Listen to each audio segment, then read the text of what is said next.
Welcome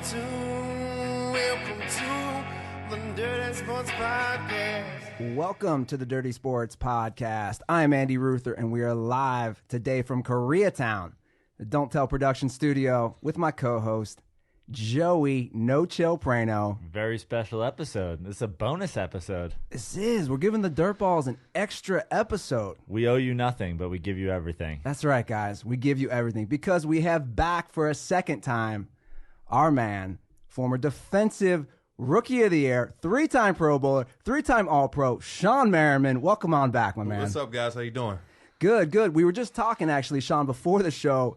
Shawne walked in, I love this, and he says, your fans are fucking crazy. Yeah, like beyond, in a good way. Yeah. Right? Because, you know, you come on and you do a show and you do podcast, stuff like this, but they still talk about it and follow it, and they'll still talk about the last one, like now. And when you come back on, I'm like, that shit is awesome, man. And it's great to have a following like that. And ever since you were on the show, you came on, did our podcast, and I feel like I've seen you everywhere. Did you get the Dirty Sports bump a little bit? Yeah, man. I mean, it's great because you get a chance to go like to so many different avenues and stuff, and then you get a chance to talk about all your experiences, right? It's almost like a comedian that goes through all the shit, and then you get a chance to now talk about all the experiences and doing different things. And you get a chance to do it here. Y'all talk about everything, so that's perfect. Yeah, when you go on ESPN and stuff like that, you can't. It's not an open range to say anything you want, right? Yeah, so yeah. If you've been saving anything, today's the day. I got a couple of things. All right. Yeah, when you go on ESPN, I don't think they like to talk about Bills Mafia butt chugging out of a hot girl's ass while they tailgate. No, we can't talk about that one. Now, let's talk about the Bills for a minute then, Shawne. Now, obviously, you played for them, off to a 4-2 start. What are you thinking so far about the season? I'm excited. And not just excited for the team, but I'm also excited for the city because it's something that they need. It's like the city need this. They need the just the joy of going to work and being able to talk trash from all the years and all the stuff that Buffalo had to go through in the past. Like, they need this right now, and it's the perfect time because they're doing it and they're beating the hell out of it. It's not like they're winning. I mean, they scored 45 points against San Fran the other day, and they're beating the hell out of people and really making a statement. Do you think that Tyrod Taylor, that he can lead them to the playoffs? Like, do you think he is the guy for them? Yeah, absolutely, and I always felt that way. For me, it was always, can he stay healthy or not? Will he get his ass out of bounds when he should? Should he go down instead of taking a big hit? And the question is, yes, he's been doing that, and he's been relatively healthy. And as long as he stays healthy, they're not going to have any problems getting in the playoffs, even in that division, I believe. Really? So you think the Bills make the playoffs if Taylor stays healthy? Absolutely. Because they have the formula, right? The defense is playing well. They're getting turnovers. Whenever you can run the ball well, McCoy out there is really doing his thing. And those really are the two keys to success. If you really look at some of the previous teams in the playoffs, some of the teams that kind of scraped their way in there is playing good defense and being able to run the ball well. Then everything else opens up. You know, Tyrod Taylor, he can get the ball down the field. He can wing it. I mean, you've seen him put it 30, 40 yards down the field on a tightrope. And then if that's not open, he can use his legs. So they have the recipe to get there. And LaShawn McCoy has been running the ball incredibly well, which the last few episodes we've just been reminding people that Chip Kelly traded him straight up for Kiko Alonso. Yeah. I mean, is this a pretty much put the nail in the coffin? Chip Kelly's a racist. Well, look, he got a couple points back because he defended Colin, I guess, right in the press conference. But look, I always say where there's smoke, there's fire. Yeah. Right?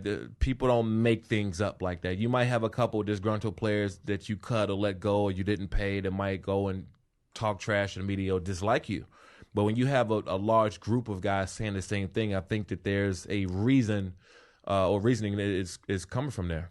Well, the other thing with kind of Chip Kelly is, he came from a big college program, and I feel like when you're in college, you have the ability to almost be a general. Those are kids, and you're the boss, and there's no ifs, ands, or buts about it. You go to the NFL, the players are getting paid more than you. Some of the stars are making the call. Do you think that's a tough transition for some guys to, like, it seems like Chip Kelly wants control, and if you're saying, hey, I don't like the way this, then he's going to ship you out. And I mean, Harbaugh, obviously, people say he lost the team at some point. Do you think there's a tough transition for guys who are just used to being the one man in charge? Yeah, absolutely. And that's why there's great college coaches and they don't make great NFL coaches. And I think that the college coaches who move up to the NFL fail to realize that these guys have families. You know, they have kids, they have a wife, they have responsibilities, and you can't treat them like children. You can't talk down to them. You have to talk to them and understand and get on their level. Understand how to coach through them, not coach at them. And that's what a lot of college coaches come up thinking that they're going to come in and put their foot down. It's my way or the highway. And that works when you're winning. When you win, you can do whatever you want. I'm sure Bill Belichick is not the most liked coach or person around, even though he, you know, a lot of, players like him. But I've also heard that, you know, he can be a bit of a jerk sometime too. When you're winning, that cures all, and you're going to buy into your coach's program and whatever he says goes. When you don't, you're going to be the first thing out of there because the players don't like you. You're not winning, so that now the organization doesn't like you. It's a recipe for disaster. Now, what about Rex Ryan? He seems like a guy a lot of people would love to play for. Like, is that a guy you would love to play for? Yeah, now I've always wanted to play for Rex. And not just because he's a great defensive coordinator and his great defensive mind. He's somebody that I can kind of relate to. You know, I love to play for coaches that make guys want to get up and run through a wall, or that you'll go to bat for, because it makes guys play just that much harder. I've always found in the past that coaches that I really liked and I really liked me and pushed me and motivated me to do more, I played harder for. You know, Wade Phillips being one. You know, Wade Phillips, I don't think I've ever heard him raise his voice, defensive coordinator of the Denver Broncos. I've never heard him raise his voice. He never had to. You know, if he asked me to do something, it was done. And those coaches, you just go a little bit further for. It seems like some coaches, you either have to stay yelling or you can't yell ever, and there's, no in between. Like Wade Phillips is just like, I'm never going to raise my voice, and you're like, okay, that's just the way he is. That's going to motivate me the same as a guy who's yelling at me the whole time. Yeah, and Marty Schottenheimer's another one. Marty yelled sometime, but he was another coach that you wanted to run through a wall for. I didn't hear Ron Rivera yell a whole bunch. Right. He didn't yell when he was defensive coordinator out there in San Diego. He didn't yell a whole bunch, but I understood him, and he's a guy that you just wanted to go out and play for. Well, this is an easy transition into a question I had to ask you today in terms of coaches and their personalities and whether or not they get fired up. Andy has transitioned into being a big LA Rams fan now that the team is in town, and we've talked a lot about Jeff Fisher. They always show him on the sidelines, and literally, they cut to him all the time. I've never once seen him even speaking into his headset. He seems like he seems like he's like pulseless. On Hard Knocks, they showed him cutting guys while he's wearing like shorts and flip-flops. Is it possible to just be so casual as a coach that kind of spreads to your team? Yeah. And it's funny you said that, because I just did I did radio yesterday, and we were talking about San Diego and Mike McCoy.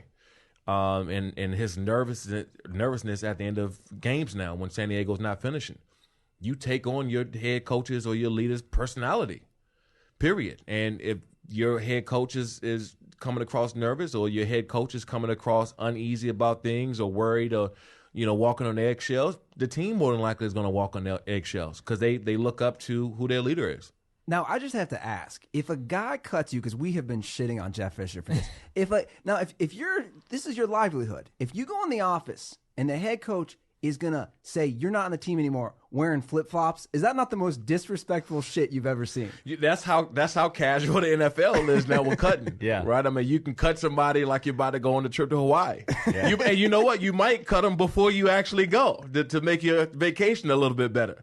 You don't have to worry about that problem anymore. Because I think that across the board, we all understand, and the coaches understand that that's a part of the NFL. You do something long enough, you're going to get cut, released, traded. Something's going to happen because that's the nature of the game. So, they can be in their most comfortable atmosphere and do it like it's, another day. Yeah. I just picture a guy walking in. He pauses Netflix. He's like, hey, by the way, you're not on the team anymore. Now back to the office. It's like, right. What are you doing, man? This is some fucking bullshit. Yeah, Jeff Fisher's in a robe. He's looking like Hugh Hefner. It's like, let's talk about the Chargers for a minute. Yeah. Now 2-4, but they could really easily be 6-0, losing those games at the end. Do you think is this season lost? Do you think? I mean, big win last week, against Denver. What are your early thoughts on the Chargers? They just put themselves in the hole, and it's been like that for a while. Where they are looking at November, December, and they have to turn things around. It's so easy to say that they can be undefeated and all this other stuff, but they're not. Yeah, and that's what it really comes down to. And stats do lie. You look at Phillip Rivers throwing for 300+ yards back-to-back games and how he's playing. They're running back Melvin Gordon. He has 7-8 touchdowns on the year or something like that or whatever it is. And they're 2-4. They've given the games up at the end of the game. And even the last game against Denver, I was even biting my damn nails. I don't even, I'm not into or invested in the game enough now where I'm like, okay, you want them to win. Yeah. And you want I played with Antonio Gates, played with some of these guys, played for John Pagano, defensive coordinator. I know the team there. I know the organization, love the Spanos family, but I'm not sitting there like, oh, my God, if they lose, my day is just going to be horrible. You want them to win. Even I was sitting in front of the TV, and I was like, guys, come on, please, like not this one. And I would not leave until that clock said 0-0 because that's what this season has become. Yeah. I had a question that, has come up since the last time you were here as far as the San Diego Chargers. Obviously, we had Bosa kind of doing that holdout, and obviously, money talks, and he wanted to get paid a certain amount. But it seems like my boy Eli Manning didn't want to go to San Diego and, force that trade in the draft. It seems like there's this thing from players that it almost is like guys don't want to be in San Diego. And San Diego's beautiful. Obviously, it's not the greatest stadium ever, but what is it about the San Diego Chargers that gives some players some pause about going there? You wouldn't think it's – I mean, I understand not wanting to go to Cleveland and holding out forever, but, hey, surfing and fish tacos for the rest of your life, doesn't seem like it'd be that bad a gig. But guys seem hesitant to want to play with the Chargers. Do you have any reason that is? Is there something that goes on with players? Well, yeah. You have to understand that the San Diego Chargers do business a certain way, and it's their way. And I think across the league and all 32 teams, the teams do things in their manner. For example, the Patriots, you know that you can ball out there. You're not going to get the biggest contract. They just don't do it.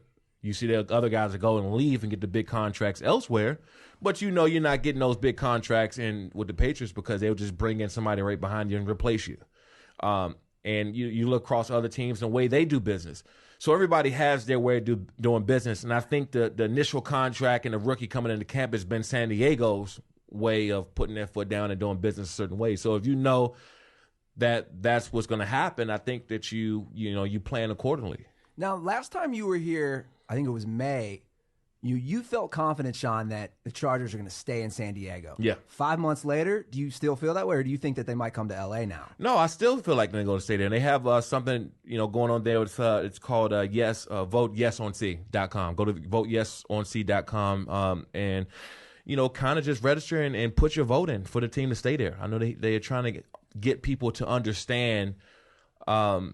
And which I didn't know either. I thought that the citizens and locals had to pay taxes, and they don't. It's the hotel taxes and things like that was going to be raised. And you never really know the information, and the people don't know the information because I was thinking the whole thing. I was like, man, if I was in San Diego, I wouldn't want my taxes raised. It's not. The locals have nothing to worry about. It's the people coming to see Sandy the play the Chargers. Yeah. What better to whoop up on the Raiders and make them pay a lot in hotel tax? Think about it. But people, I guess the local citizens, the people, they don't understand that. So once you understand what's going on, it's a lot easier for them to vote for the team to stay there in San Diego. So VoteYesOnC.com. Seemed like Mike McCoy really wanted to move to L.A. through those first few games, right? The way it's like, maybe if we go 0-4, we'll get to go to L.A. Move stadium. And that's the thing, though. It's almost like a damper on the city right now, right? Because people are like, oh, we're going to leave. We're going to do this. And you're losing. Now it's like, this dark cloud is crazy. I just love the thought of the tax being raised on Raiders fans. Yeah. They show up to their Motel 6. Yo, fool, this is way more expensive than I anticipated, bro. And they're not going to let me wear my spiked shoulder pads in the lobby? Bro, we're not going to the game anymore. But you know what? That's a good point, though, that you bring up, Shawne, about, if the locals aren't paying for it, because I hate that. is, I mean, these guys they're billionaires, these NFL owners. And it's like, I always hate how they always use these threats. And obviously they used LA forever as, we'll move our team to LA. We'll move our team to LA. How do you feel, as a former player when they basically say to fans, you pay because I'm not going to pay, even though I have billions of dollars? Yeah, and I think that a grand scheme of things, first and foremost, I don't look at the money issue. I always feel that, especially from where I came from nothing. We didn't have anything growing up, but now coming to this side and having to work my way to where I'm now, not just because of the NFL, I do a lot of other stuff, for income. I'm involved in a lot of things that I'm really passionate about. Anytime you have money, people are always going to feel that you should pay for everything, right? No, I don't care if you make $200,000 a year or $200 million a year. It doesn't matter. When people see that you have money, they always feel like you should pay. There's a business aspect to it. And the business aspect of it is that they want a stadium there. The team does. I've talked to Dean Spanos and the Spanos family multiple times about it. I think they can be a little bit better at being transparent about it so people know and understand that they also want the team there. But, people, they do things sometimes a different way. But they do want the team there. It's just that how can we figure out the best way to keep the team here and not have the citizens have to pay for it? Yeah. Now, you mentioned, obviously, you're involved in some other things. Last time you were here, we were talking about your Lights Out clothing, and I think you were relaunching the website. Yeah. What's the update on that? It's lightsoutbrand.com, and we also launched a partnership with Bellator. Now you're an ambassador for Bellator. What exactly does that mean? So basically, first of all, I've been an MMA fan for years, right? Sure. I started back in 2006, and during the off season, I just wanted to try alternative training, with MMA, getting my hand and eye coordination better, get my agility and endurance and leverage and body leverage and everything better. And I ended up falling in love with the sport. So I got a chance to be in there with Chuck Liddell and Randy Couture, and now every off season I would just go and spar. I would go and have close the doors up. I would have exhibition matches. Tell everybody to put their phones away so nobody put it on YouTube or put it out. But I loved it. So I grew a love for the sport. So about a year ago, I got a chance to get involved with the people over at Bellator, and we were just trying to figure out my love and passion for MMA and how do I get involved with Bellator, which is blowing up. You see in this past year, Bellator is just taking off. For one, it's on Spike TV, but it's also part of Viacom. It's one of their umbrella kind of tentacles that they have out there. So you see it blowing. You see a lot of guys leaving other leagues coming to Bellator, for a reason. So I got a chance to meet Scott Coker, the president there, and we was like, man, I have a love and a passion. I still train with MMA guys.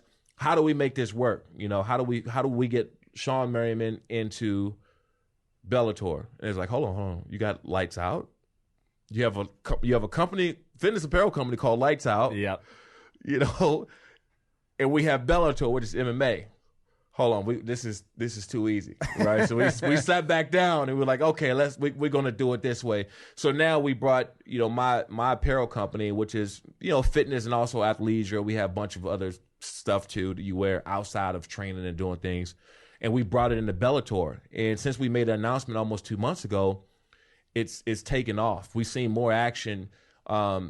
With Bellator and just the involvement and with them there than we have in a while.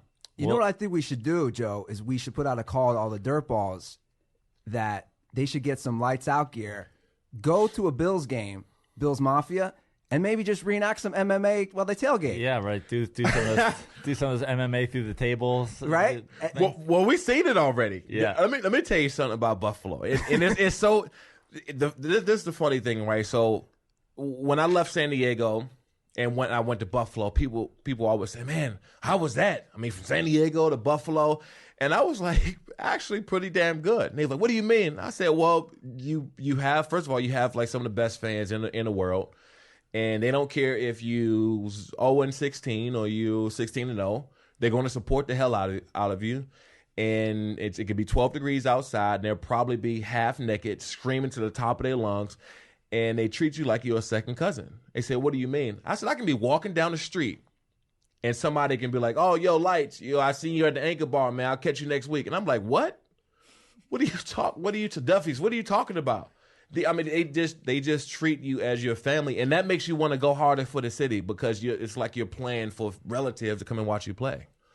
I mean, any fans that is willing to do a butt chug before a game. Yeah. I mean, that's dedication right there. Yeah, absolutely. I mean, you can't get any better than that at all. I want to ask you real quick another MMA question. Now, Greg Hardy said he's going to pursue MMA. What do you think about that? Like, do you think that nobody wants to pick him up anymore? Is this the right career move? Do you think he'll be good?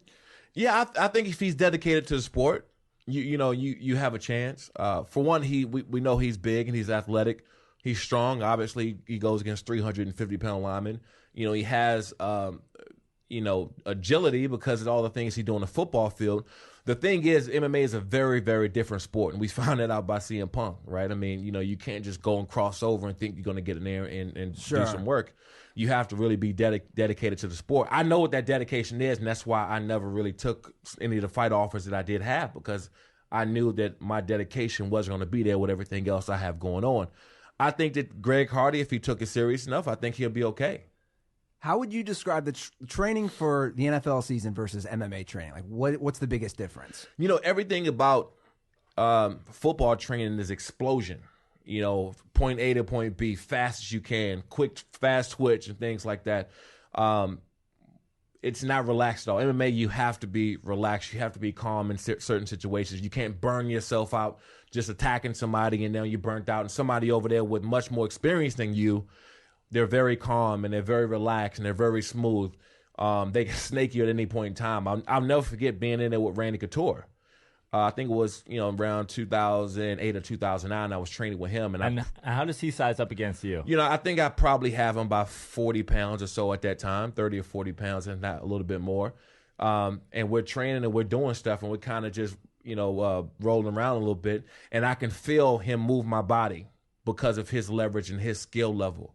And that's when I knew that I can be stronger than him, and I can do certain things, but there's somebody that's much more experienced, that's been doing it a lot longer. That you might not want to get into because it's not MMA is not one of those things you go try out. Sure. Right, period. Now, if I get in a sport, if I ever really thought about doing it, I'm getting a camp, I'm getting the best trainers, and I'm going into like a hole where I don't come out until I know I'm ready. Well, this is something that comes up, it seems like every few months with the way Ronda Rousey was kind of dominating, and now you got Cyborg and all this stuff is like, people talk about MMA is about technique. Is there any possibility, since you're kind of involved in the world, of one of these girls being able to fight a guy, or is there just too much of a gap between kind of gender strengths? Yeah, it's too much of a gap. I can't see it. Maybe there's somebody out there. I got a good friend, Gabby Garcia. She's MMA. She's a big girl. Right, I mean, we're looking eye to eye and stuff like that, and I believe that she's strong and she's athletic. But if you take someone that's bigger or the same size and strong and athletic as a man, I don't know how that matches up. Yeah, well, that makes sense. Yeah, the reason I ask is you say you've got 40 pounds on Couture, and you can still feel him using his technique, but it's just. People always say it's like, oh, I think she could beat him or whatever, but it just seems like, I mean, when you're an athlete, there's just a great divide here between, what you're able to do physically and what a woman is. And so I agree with you, but I mean, you're in the world, so I would lean toward your opinion there. We gotta talk to Shawne quarterback stuff. Okay. We have so many. Joe and I go back and forth so much on all of them on so many quarterback debates, and obviously we need someone who played the game, who excelled at the game to get your input on this. Well, first off, I want to talk about Tom Brady for a minute because Joe and I actually had an agreement, maybe right, that Brady's great, but I mean, shit. Now Belichick, he's 14-6 without him. How much of Brady's success is the system? What do you think? I think a good part of it. I can't say whether it's 70-30 or 50-50 or whatever it is. I do believe that they have a system going over there that we haven't seen before in the history of the game. They do. I mean, they have the biggest plug and play system that you ever seen. You guys come in there and they become stars. who haven't had any success anywhere else, but when they come there, they're just this star, and they go after like players. You know, they'll bring in somebody like Wes Walker. They're bringing like a scat back like they had with Falk sometime, when they're bringing another scat back. So they bring in these players that's like someone else, and they are able to win a game.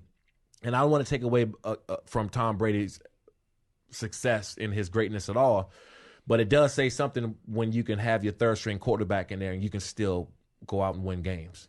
Yeah, it's amazing. I mean, you just look at. I think the thing about Tom Brady that's different than anybody else on the Patriots is the fact that he plays quarterback. And guys, you know, they keep turning over and they replace him. We had this running back, let's get a new one. And this wide receiver's gone, let's bring in Moss. Let's bring in Ocho Cinco. Let's bring in whatever. Whereas Tom Brady, you know, they had Drew Bledsoe in there who was on his way Hall of Fame numbers at the time. And then he goes down and you've got a guy who's a backup that you can just mold into being whatever you want. But, of course, he's still the quarterback. So you don't want to change your quarterback unless you have to. And Tom Brady's been able to stick around. I mean, we're going on 17 years or something like that. Yeah, I mean, would you say Belichick's the best coach ever? Yeah, no question about it. I don't even think in the argument. And look, everybody at their generation, right? They're going to feel that, you know, Bill Walsh, or just whoever it was at the time, it is going to be the greatest coach because of their generation and who they got a chance to see. But if you look at just not even the numbers, just on the success, I mean, how many coaches are winning with a third-string quarterback? How many coaches are putting bad situations and just continuously just win and overcome? And there's been no one like Bill Belichick, what he's done with the Patriots. And it's hard for me to say, being a Chargers fan and being put out the playoffs, you know, a couple years and just looking like, hey, we got these guys beat. There's no possible way that we're losing this game, and they find a way to win. And that's when you know that, you know, they're just on another level as far as coaching. Yeah.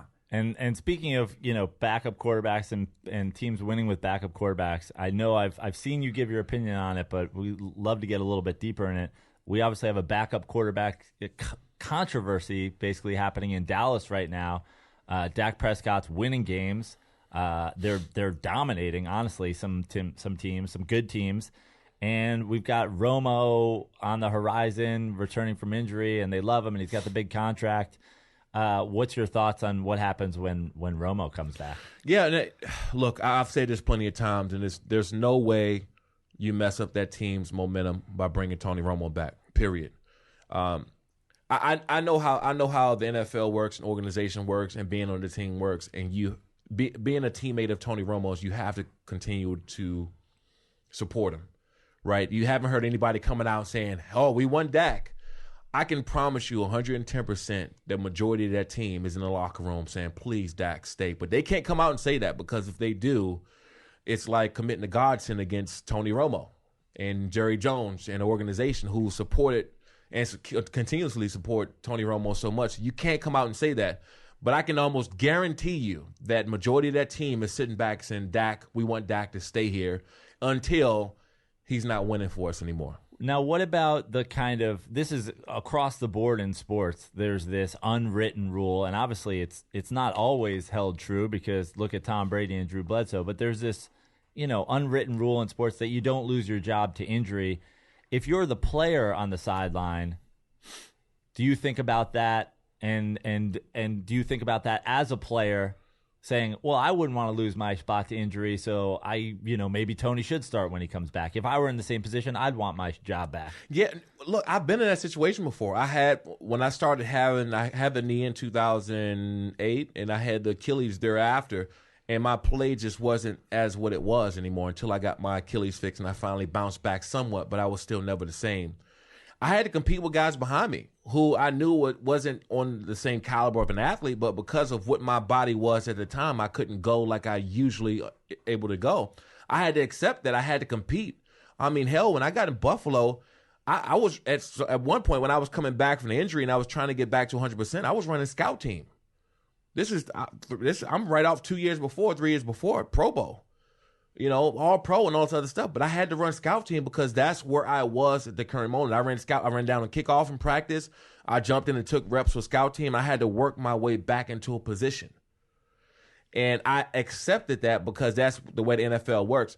What Dallas is doing right now isn't fair to any player on that team because Tony Romo doesn't have any competition. He hasn't had any competition for years. Right. They've brought in backups that can't take his position, that aren't good. Now, they can fill in the blank when he's not there, but they haven't had anyone there that can come off and be a starting quarterback if Tony Romo was to go down. Now they have one. Now he has some real competition, and they just refuse to let Tony Romo have any kind of competitive situations down there. And they're going to destroy that team if they continue to do that. I mean, could Jerry Jones really be that dumb? I mean, you know, at the end of the day, I think he's going to call a shot, which is a whole other just ounce of ridiculous to me. I mean, why is your fucking old owner calling the shot? But do you really? I mean, I keep saying there's no way in hell they give him the job back. But who knows? I mean, do you think that Jerry Jones could literally be that stupid? It's not about him being stupid. He's Jerry Jones, and he's Jerry Jones for a reason. You know, it's the reason why he has built that organization the way it has been. It's the reason why that he can fill 100,000 people in the stadium week in and week out without them going to the playoffs for years. He's done that. So when you have someone who created and has built not only wealth, but built success in others, coaches and you know, the GM, not the GM, but, you know, other personnel, staff in the organization, who the hell is it tell anybody that Jerry Jones is not going to do what he wants and he's not right? He's going to run the show until the day he dies.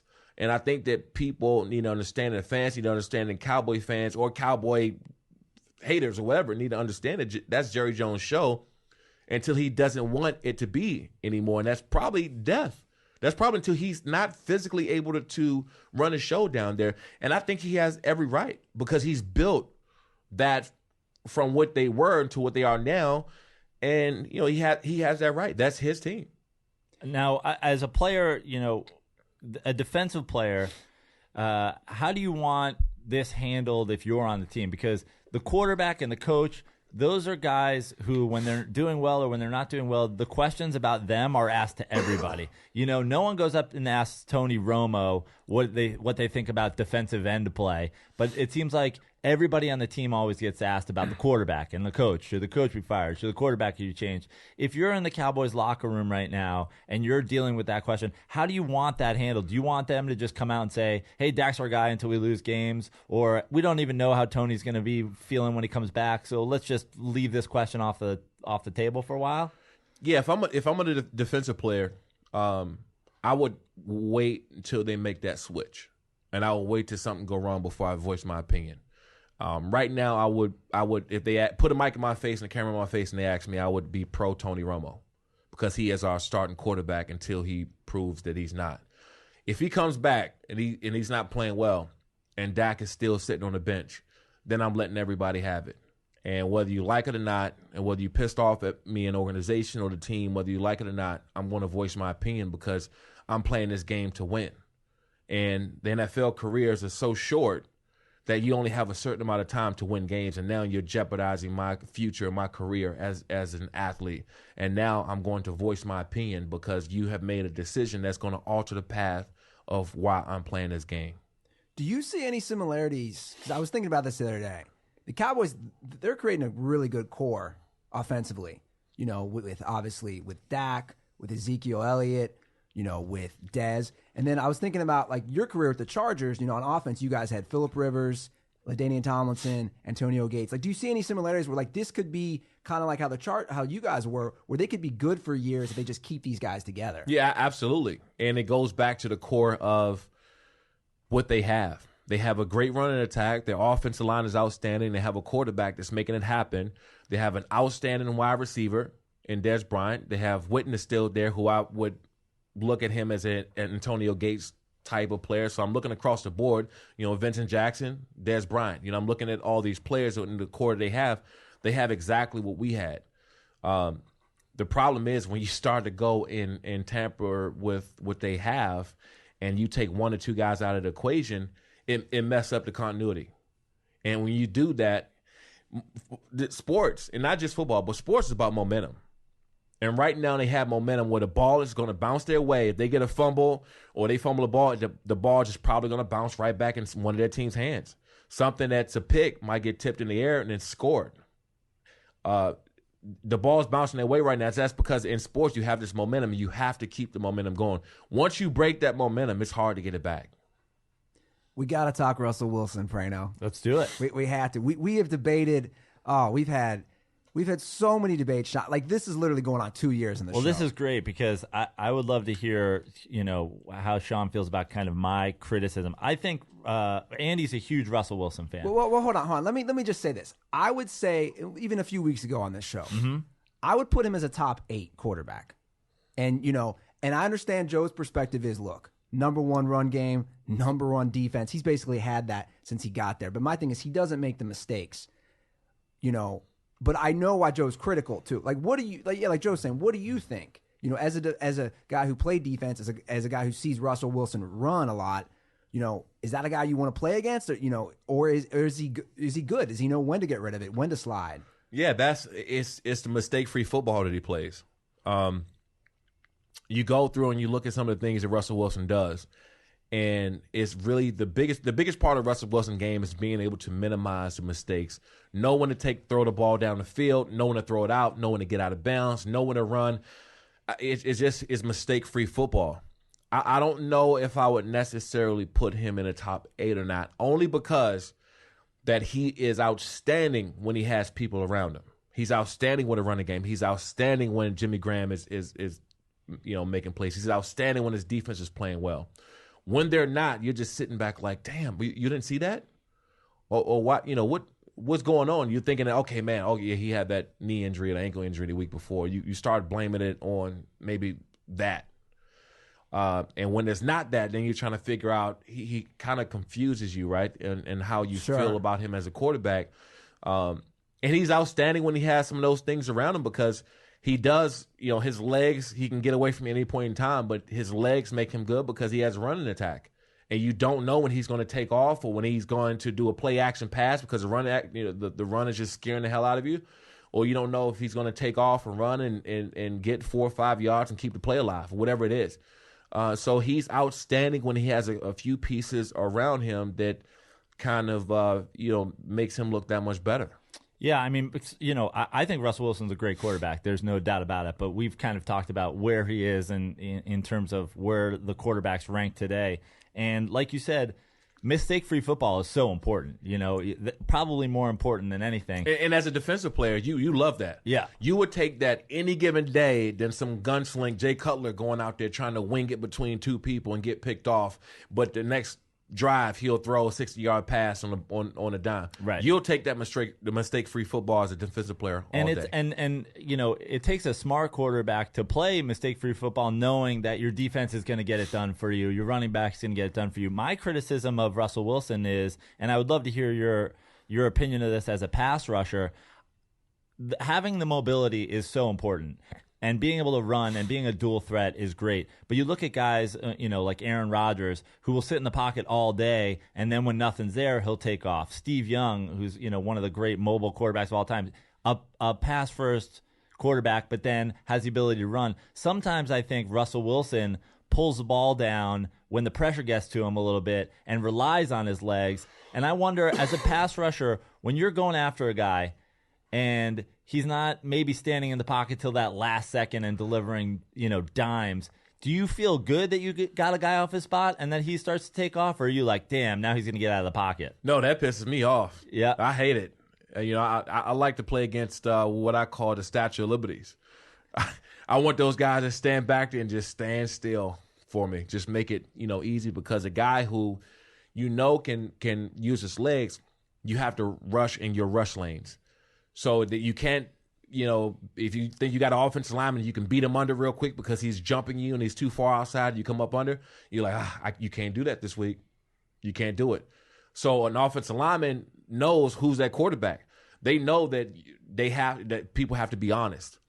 With a Peyton Manning or a Eli Manning or even an Aaron Rodgers, I can't really put Aaron Rodgers in that because he can use his legs when he has to. guys who really just can't use their legs. I love it because the most they're going to do is step up. The most they're going to do is step up or step back, but they're always looking to stay in that pocket. And when they're like that, the gloves are off. Spin moves, rip moves, inside, two-hand, bull rush. You can do anything you want to when the guy's going to stand there. Russell Wilson, you coming in like, man, I know I can't come under. Even if it looks good and I know I can possibly get a sack, you come under and he just might will out and roll out the pocket and throw a 30-yard bomb down the field.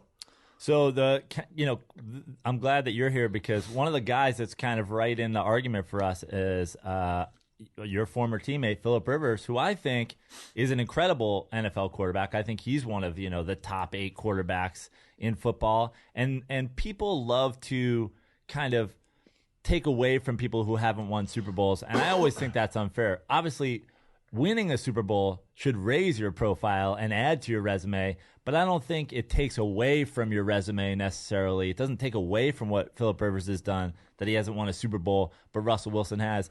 You got a guy like Phillip Rivers. He stands in the pocket pretty much, but like you said, some weeks you get this from Russell Wilson, and some weeks you'll get this. To me, every week you're going to get the same thing from Phillip Rivers. He's got the ability, doesn't matter what defense he's playing, to throw for 400 yards, to get a couple touchdowns, to keep you in the game, to come back late, to do all those things. And I think people kind of shit on guys like that because he's not walking around with a ring on his finger. Yeah, big time. And look, that's the name of the game. I'll never take that away because every athlete hopefully you're playing for championships. And when you don't, you're just putting a whole different, caliber of guys. It is not fair. The reason why I say it's not fair because you have so many different factors, right? I mean, you have so many different factors in football, and who's the coach, who comes in and out, what plays are they running, who's the GM, who are they getting rid of? I mean, you look back at the teams that we had, and A.J. Smith, who was the general manager there, you're like, man, we should have had at least 2 rings, but hey, you got rid of whoever, Michael Turner, you got rid of whoever, LT, you got rid of all these guys, Darren Sproles. And it's like, man, why would you do that? And you're taking away these factors that cause you to win or lose championships. And I'm not, blaming that on him, but right. We should have won regardless. So do you think Phillip Rivers Hall of Fame? Yeah, okay. I think so. Obviously, it would help him a lot more if he got at least 1 ring before he departed. But I think Hall of Fame should be, are your numbers comparable? And a longevity. Somebody asked me the other day, about Hall of Fame, and I was like, look, if I didn't get injured early or something like that, I have a big possibility. Maybe 1 or 2 more healthy years, probably a consideration. But it's the longevity and how you perform. And his longevity shows you that he'll be, by the time he's done, he'll be up there with some of the greatest by numbers. Yeah, I mean, he's already, sniffing the top 10 in basically all QB categories, and those are guys that are all in the Hall of Fame, plus right. guys that are going. Peyton Manning, Eli Manning, Ben Roethlisberger, Breeze. We should tell Shawne about our bet, the longest bet ever. Yeah. So we have a bet. It's ridiculous. What is the bet again? Okay, yeah. It's basically we're going to compare Russell Wilson versus Phillip Rivers numbers, and obviously Phillip Rivers has a huge start. Right. He's killing him, and Russell Wilson's just getting started. But my point was longevity. You got a guy who a big part of his game is that he's able to run around, and a big part of his game is being able to scramble. And will he be able to transition as his legs slow down to being more of a full-time pocket passer? And Phillip Rivers has done it for 15 years. So the stats comparison at the end of their careers, if Phillip Rivers is on top and he's got to wear a bolo tie everywhere for a year. For a year. Oh man, that's tough. Well, and if Russell's who makes year bets though? Yeah, that's just us being. We were really high that episode. That's just us making ridiculous bets. And if Russell Wilson has a better career stats, I got to be a virgin for a year. Oh man, because you know how Russell Wilson was like saving himself for CR. Yeah. So I made that. But I mean, 10 years from now, I'll be 47. I'll probably be a virgin for a year anyway. So that's a no-brainer for me. So do you think? Because Joe, you always say this, and I think it'll be good to ask Shawne this. Because you've always made the argument, if Russell Wilson goes to, let's say, the Cleveland Browns, are they that much better? And you've said probably not. And I said I think they would be. What do you think? They'll be better because Russell Wilson is a great player, They'll be better. But let's not forget. I mean, if systems are for certain guys, period. I don't care what anyone says, and it's the reason why Sam Bradford right now is looking like a great quarterback. Great running, great defense. Oh yeah, and you know why? Because North Turner is there. I played for North Turner. I know how he thinks, and I know what he can do with quarterbacks, and I know what he can do with players who can play. He put him in the best position to win. Sam Bradford was bouncing around from team to team, looking like he was on his way out the league, almost. So will Russell Wilson help the Cleveland Browns? Yes, but Russell Wilson fits Seattle Seahawks and what they're trying to get accomplished up there. So that what makes him Russell Wilson. Gotcha. Yeah, to me, it's just, you look at some of these guys, Peyton Manning came in, he's the number 1 overall pick. He goes to a terrible team, and now they're good for a decade. And Russell Wilson, same as Tom Brady in a sense, you go to an organization that everything's already working, and now you're plugging a guy who's not going to make mistakes, and you're winning not just football games, but championships. It's different than having to show up on the Browns or having to show up, even like Phillip Rivers did. You guys were 4-12. You had the number 1 overall pick, you know? So I just think, we can go all back all day. We just talk quarterbacks all day because, that's what we do. We love talking quarterbacks. But let's transition. Let's talk about, obviously, what's going on with Colin Kaepernick and the protest. Let's get an outsider because we've obviously shared our opinions, on everything. Do you, when this all came, out in the media, what was your initial thoughts about the national anthem protest? That he just did it on the wrong platform. That was it. I still feel that way. I see that people are supporting him and kind of they also taking a kneel, and you see it kind of spreading out through the country and things like that. Great. I think he got his point accomplished. And his point that he was trying to get across was a good point. We have some things going on in the country that we need to fix. Sure. No doubt about it.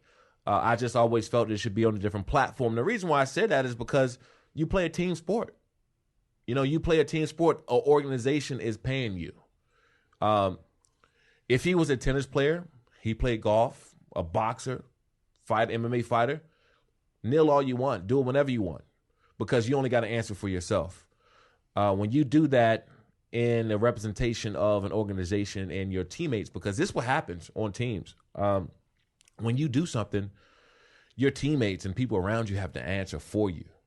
And regardless of if they feel the same way you do or don't, it puts them in an awkward situation to either say something that they don't mean or say something they mean and make it a bigger situation.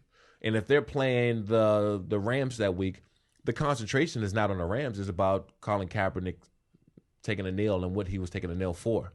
So you have to support him as your teammate. But in your heart, you're like, man, I don't want to talk about this. He might have a point, but this is not a point that I want to cross right now as a player. I don't want to. Some guys aren't really political. They don't want to get involved in that. So that was my only stance of him just doing it on the wrong platform. The one thing that's I've kind of supported Colin Kaepernick because I think nothing speaks to America. People are all trying to make this patriotic issue, and you would stand and salute the flag. And to me, nothing's more American than having the freedom to do whatever you want. So this is whatever. But I understand what you're saying, how it affects the team. And what I find interesting is how some teams you're seeing it, and some teams you aren't at all. And do you think that speaks to kind of the organization? Like, I'm a New York Giants fan, and we have a very historic of organization and ownership and all that, and you don't see any Giants doing it. Meanwhile, the Niners are doing it, the Dolphins are doing it. A lot of teams where it doesn't seem like they're even having a lot of success are the ones doing it. Is that on the coach and the organization to not have set a tone that says, guys, I don't care what you believe, we're a team and we're all going to stand helmet in hand and salute the flag? Yeah, and I think that you have to you be a strong coach, a strong-minded coach, to put your foot down and say this is how things are going to be. But there also is that fine line that's saying you don't have the freedom to do what you want here, and you can express yourself as an individual, even though you do play on a team.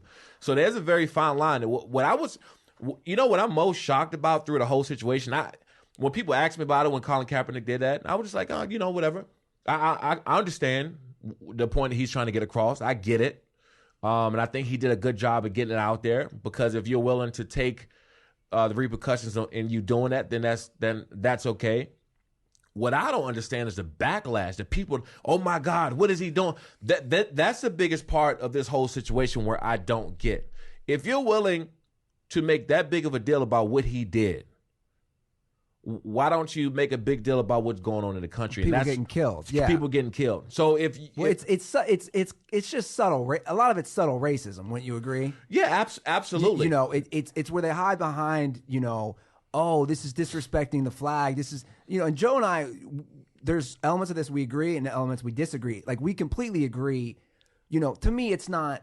He's not disrespecting the country. Like, that's fucking ridiculous. Right. And to say this is disrespectful, I come from a military family. Him kneeling or somebody putting up their fist, that does not disrespect anybody in the military. Right. That's what they fought for him to get that right. So, I agree with you. Like that's absurd. Yeah, and that's why, I kind of changed my stance a little bit on what he did, because I didn't expect that. I just expected people were going to say, "Oh, you shouldn't have done that." And just like I was asked, I didn't make it a big deal. They asked me, and I said, I just think he did it on the wrong platform. What his point was valid, and he made a point, and that's what it is. Next question. But let me ask you this, because we had a long discussion about this. Yeah. Maybe I'm just pessimistic. I think at the end of the day, it sounds like you think it's accomplishing something. My thing at the end of the day was, I felt like it's kind of just a guy's taking a knee, he's lifting a fist. My argument was, if guys really want to take a stand, if they really want to make, a better conversation and get things moving in the right direction quicker, I think guys should just not play.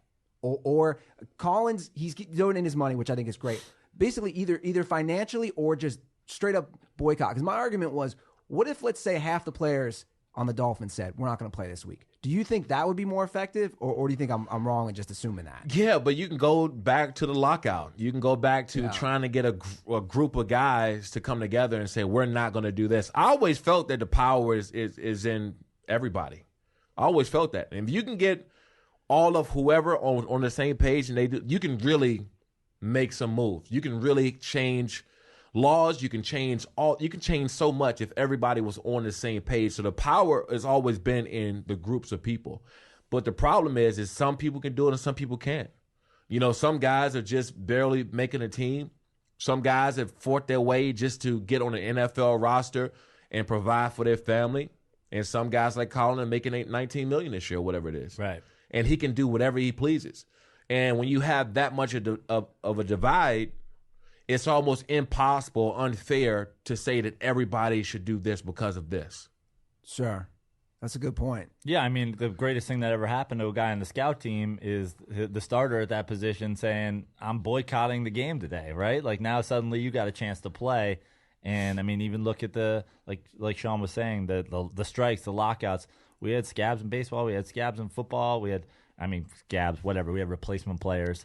But it's hard to get everybody to say, yeah, we're going to do this. And that's where I think boycotting becomes really hard. But do you think that, are people actually, like, in your opinion, Shawne, do you think people are actually talking about the issues?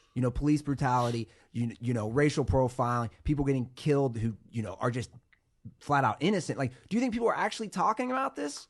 Or are they talking about the actual act of him kneeling? Do you see what I'm saying? Like this is where I struggle with. It's kind of like with the ice bucket challenge thing a few years ago. I was pessimistic of that. Like, are we really doing something here, or we just want to be on social media? For the ALS challenge for a while, and so I found out that they raised like 17 or 20 million, which was the most they've ever raised. So it's pouring ice. If that did it, pour more ice, and that's how I feel about it.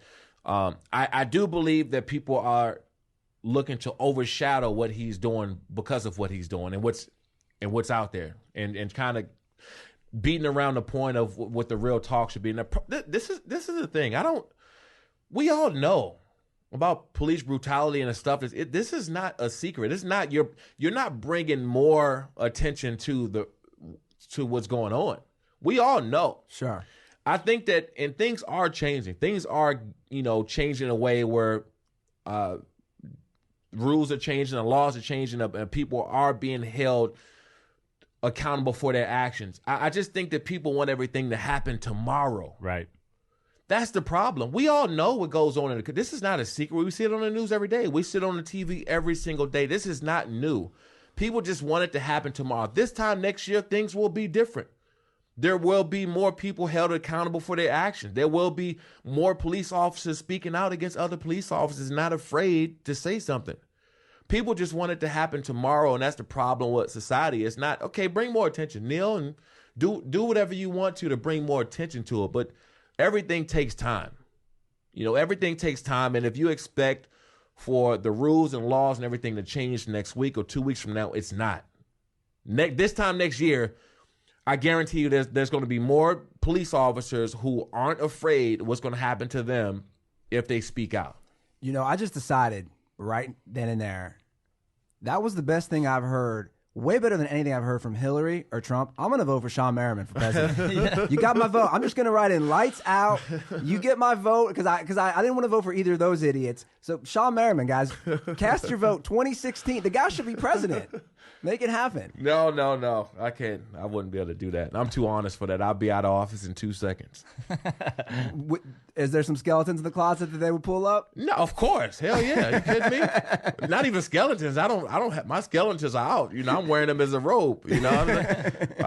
I mean, just a pool party story from our first episode. That's gonna be that'll be played on all the media outlets. Oh yeah, look, man, I enjoy life. I love having fun. And look, coming from where I come from, right? Like I literally grew up poor. We didn't have much at all. And to doing what I'm doing now, I don't let certain things affect me anymore. All I do is just work my ass off. I mean, I haven't even really kind of dug into some of the things I'm a part of or have, built since I've even retired. So what I try to do is do what I love doing, and that's building this company with lights out and make these great partnerships. Because I really do think that at some point in time, whether it's in a couple years from now, whatever, I'll be able to compete with any other big company or brand out there.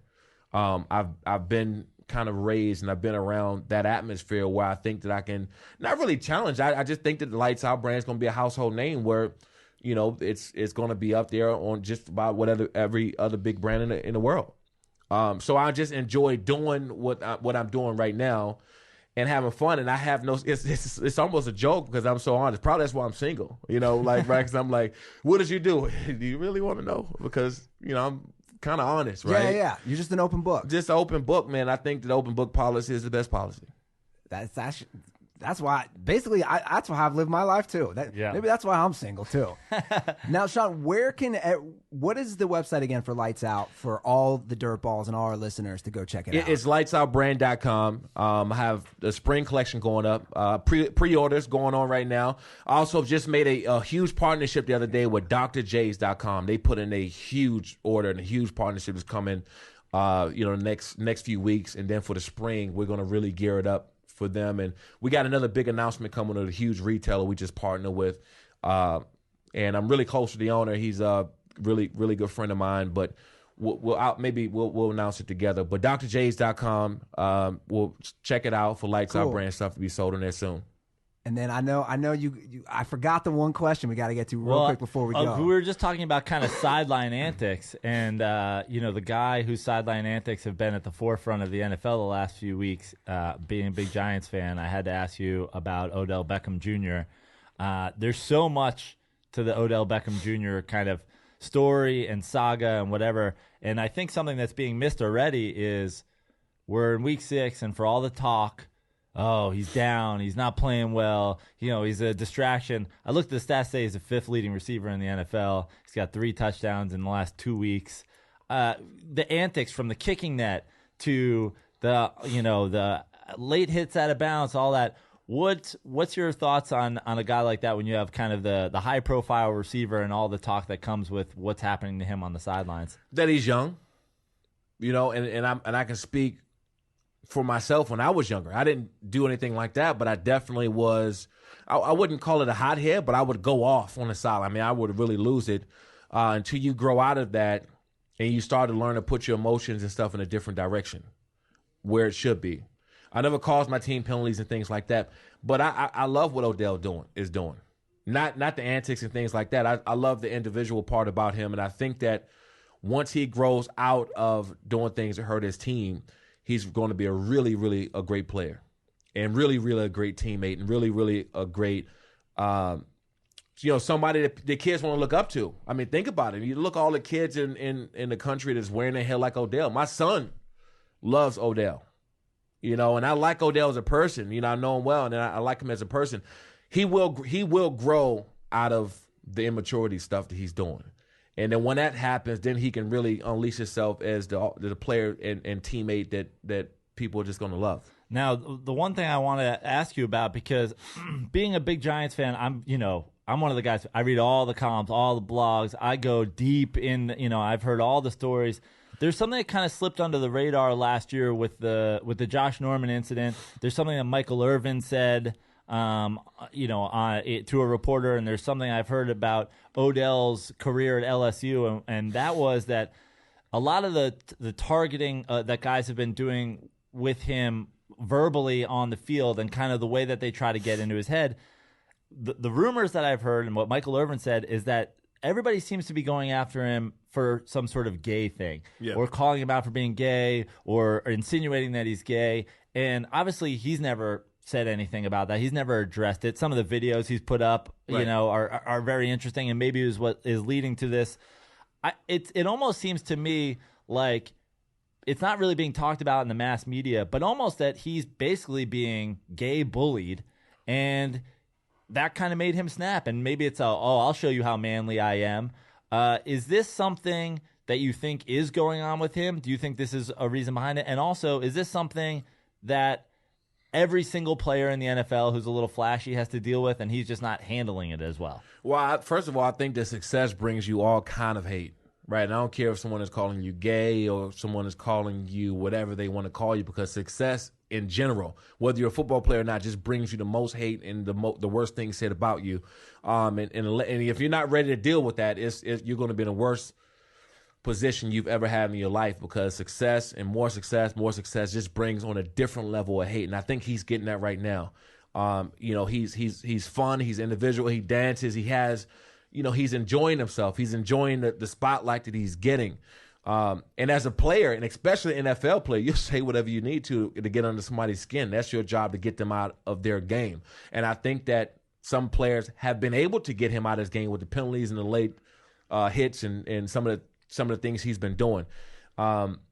Look, I'm sure I've played with someone who has been gay before. There's not come out or said anything like that.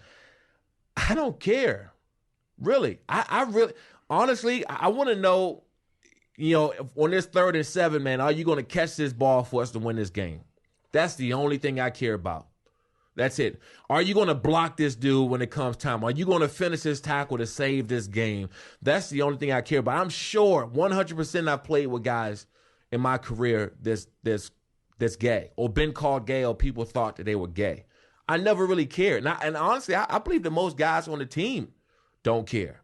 They really care about what you do when you're there, how you contribute to the team, and what you do. Whatever he does in his spare time, which I find it foolish for anyone to really say that, but whatever he does in his spare time, that's on him.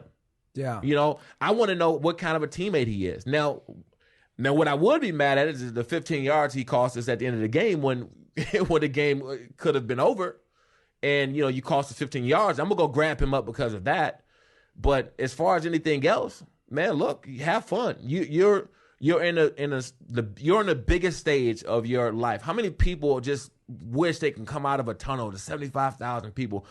How many people wish they can play in the NFL? And think about being the top, one of the top in your position. The NFL, to play already is elite. There's only a little over 2,000 players, whatever it is in the NFL. The play there in the first off. Now you're at the top of your position. Man, that's not even a dream. It's unreal. So live your life, have fun, enjoy yourself, be a good teammate, do what you got to do, not cause us any penalties nor all the stupid stuff. Take that away, man, but have fun. Well, we got to wrap up with you, but I want to ask one thing, because you mentioned you wouldn't care, and guys in the you don't think most guys in the locker room would care. So that begs the question, everybody kind of hides behind it just wouldn't be accepted in football culture. Why don't we have an out NFL player? As far as being out like that? Well, who says they need to come out? Right. I'm not walking around telling anybody I'm straight. So if they're gay, at what point do we ever reach to in sports that whether you're gay, straight, anything else, that you have to come out? You don't have to hide it. I don't care what you do. And you can do whatever you want to. So who says you have to come out? I think coming out pleases the media. And I think it pleases the fans because it gives everybody something to talk about. And that's the only people it please. It don't please anybody in the locker room. No one's sitting back and saying, oh man, I'm glad he came out with that. We don't care.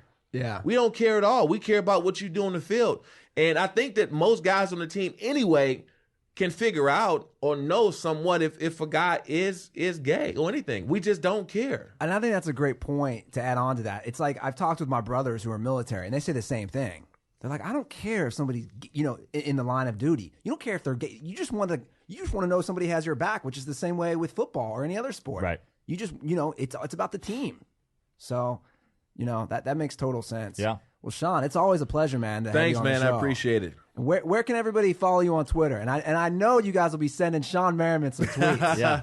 Always, you guys fans are the best. At Shawne Merriman on Twitter, at Shawne Merriman on Instagram, at Lights Out Brand is the company's name. We got deals and stuff going on. We got a huge announcements. Again, drjays.com.